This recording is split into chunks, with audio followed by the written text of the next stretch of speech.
It finally happened. John Cena turned heel.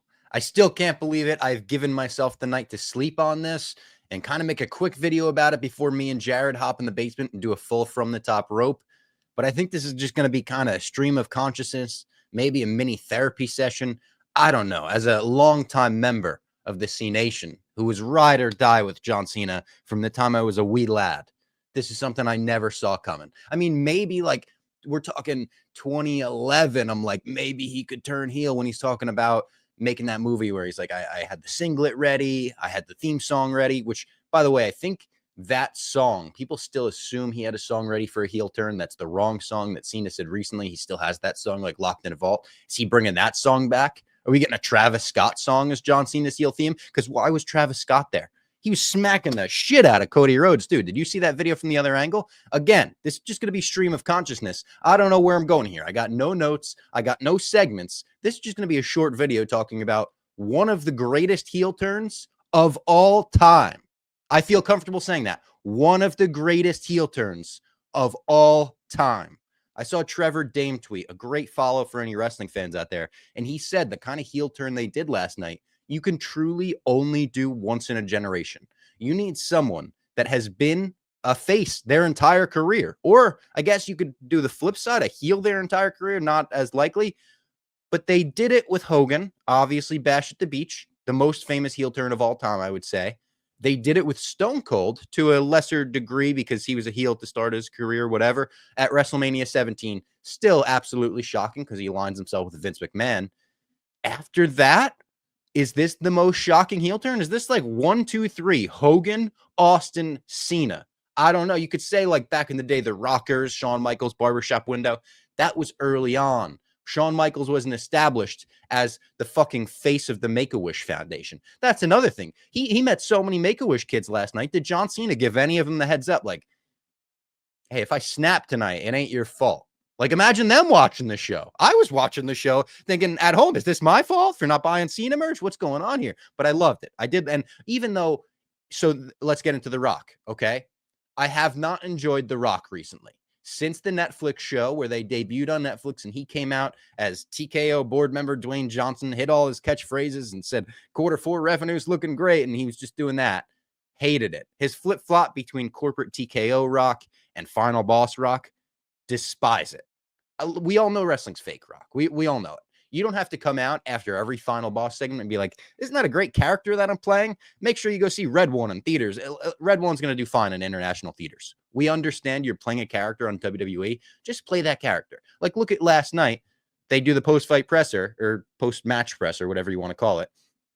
John Cena comes out in character, fucking drops the mic. The Rock comes out with the Terramana and the plug-in and the Q4 revenue. And enough. The attendance numbers. We don't want to see that right now, Rock. We want to be bought in.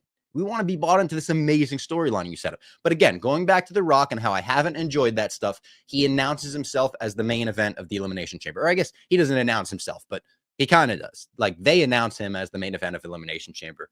It's a major eye roll because I hated the segment that they set this thing up with him and Cody, sell me your soul or give me your soul. What does that even mean? They didn't explain the soul thing. I get annoyed. And I'm like, Cody better look great to end this show because goddamn, how many times are we going to have The Rock look better than Cody or anyone look better than Cody in his run? Even The Rock stuff about him announcing WrestleMania when he's like, WrestleMania is going to be New Orleans. That shouldn't have been The Rock's job. That should have been Cody's job. Cody should have been the babyface to get that pop. But I digress. I say I'm pissed off that in Toronto, they're main eventing with Cody Rhodes and The Rock in a segment over two amazing matches and possible main events in Kevin Owens versus Sami Zayn unsanctioned, which you could do the AEW thing and say the men's elimination chamber is the main event. That's the other one that I would have said is the main event. And then you could have been like, lights out. Okay, since we're not sanctioning this, KO Sammy's the post fight, whatever. They could have done that. They could have done the elimination chamber, and I would have been happier during the pay-per-view. Obviously, now, in hindsight, they did the right thing.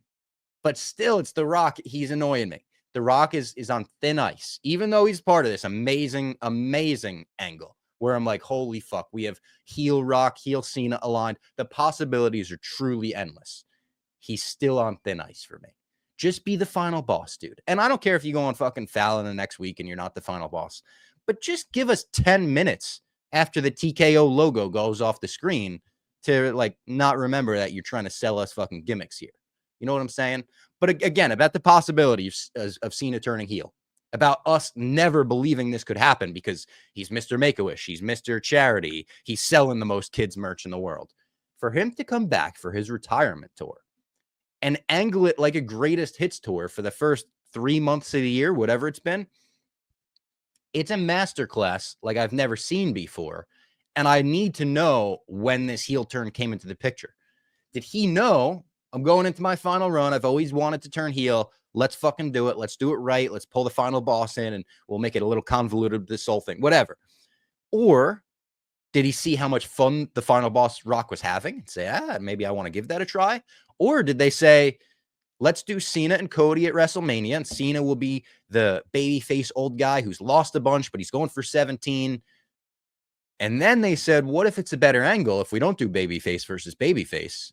What if we have someone turn heel? Did someone pipe up? I need to know everything about this heel turn, when it happened, who suggested it, what Cena's initial reaction was, what Cody's initial reaction was. I want to know everything about it because they had to know after last night's event, you just made WrestleMania a generational main event in a way that it wasn't before. And it could have been before. If you would have done the babyface versus babyface thing, could have been fine. Like I was there for that match regardless. Now it's one of the most intriguing WrestleMania main events of all time. John Cena's final WrestleMania, and he's a fucking heel.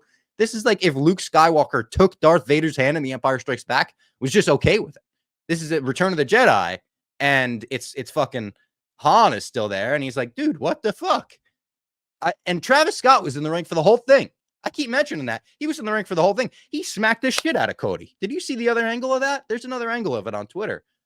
Cody had to turn his head right away, and it wasn't even in a selling way. It was in like a don't do that again way. What the fuck, man? Travis Scott, the fact that we're going to look back 20, 30 years from now, I'm going to tell my kids and grandkids about this night, and I'm going to have to explain why Travis Scott was in the ring for the whole thing. That was absurd. That was absolute. I know they were trying to get the headlines, and that final image of the three of them was Travis. Is Travis Scott going to be like part of their faction leading into WrestleMania? Is he going to be at WrestleMania? He's going to be ringside? Is Travis Scott going to eat like a spear, like I Show Speed at some point? I don't know. I truly don't know. R-Truth is devastated. I just saw this R-Truth tweet, which really cracked me up. Brandy obviously tweeted, John Cena sucks after that because they beat the shit out of Cody, and he hit him hard with that title. Cody's face was, I know it was bleeding on top of the eyebrow, but the side of it looked actually bruised from the title. Brandy tweeted, R-Truth sucks. Or Brandy tweeted, John Cena sucks. I'm sorry, I was getting them confused because they're so alike moveset wise.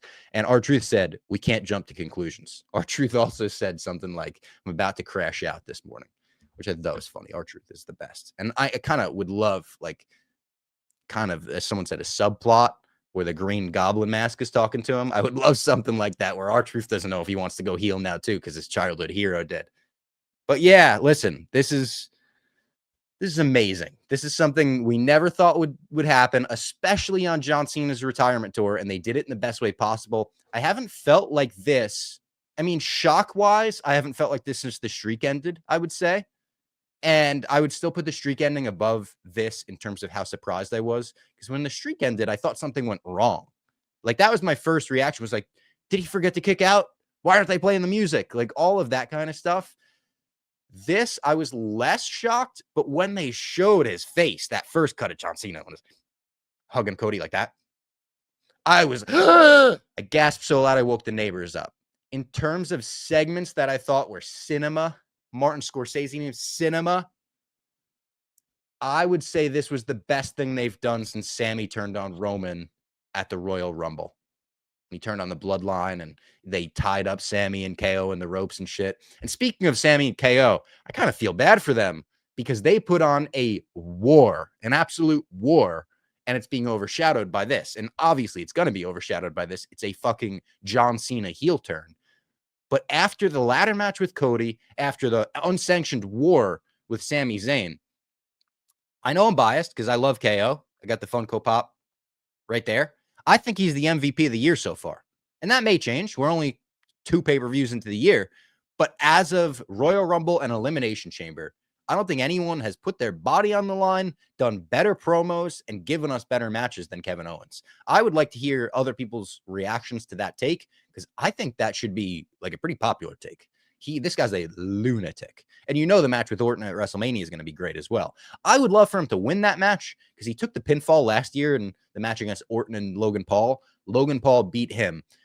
I think he should win. I know the payoff is probably Orton hitting the punt, but I'm not going to lie. I love the idea of Kevin Owens winning at WrestleMania, of John Cena beating Cody Rhodes at WrestleMania, heel John Cena winning 17 in a dastardly way. And then maybe Kevin Owens is the guy to take that title off of Cena. Maybe you do Cena versus Punk one final time at SummerSlam. And everyone thinks Punk is going to be the guy, but he comes up just short, because Cena's, doing the kind of shit Punk used to do to him back in the day.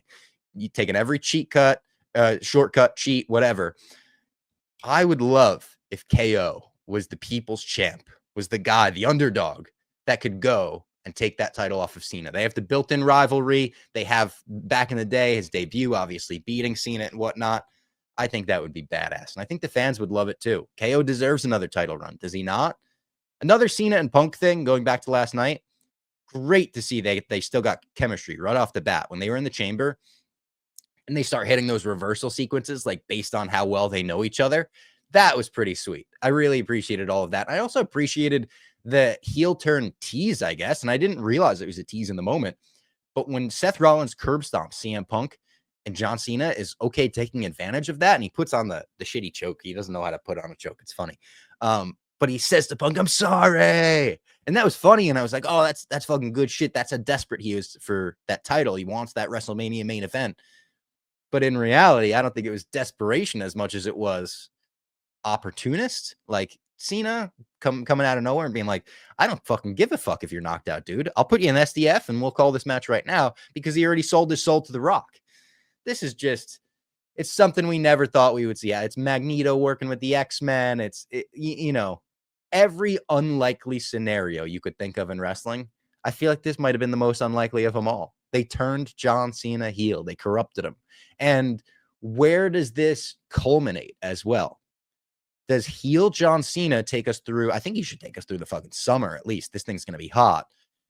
But does he retire as a heel? Is his final match like a babyface beating him and sending him on his way? I don't think so. I think at some point he'll turn on The Rock, right? And could that be his final act? Is fucking Darth Vader picking up Palpatine and throwing him down the exhaust port, only for The Rock's hologram to appear in like 30 years? I don't know. But I think he probably makes a move like Darth Vader to sacrifice himself and redeem himself in the end.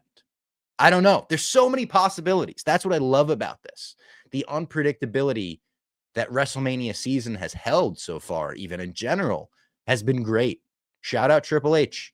Shout out everyone behind this creatively right now, because as annoyed as I get with The Rock, and I'm still annoyed with The Rock, this stuff was just masterclass. This stuff was cinema. This stuff was, there's not enough great adjectives to describe it. So this was, again, stream of thought, stream of consciousness, kind of no notes, whatever. 15 minutes I did here. Me and Jared are going to get in the basement. We're going to do a full from the top rope and break this down. And I got a bone to pick with Jared, because before this, he was telling me all kinds of crazy stuff. Oh, I'm down on the product. I don't even know if I'm going to watch WrestleMania this year. Jared, you're watching WrestleMania this year, buddy. I promise you that. We will be in the basement soon. He's in Arizona for spring training for the Red Sox right now. So if we don't record tonight, we will record early next week. Keep an eye on your feeds. It's going to be a good episode.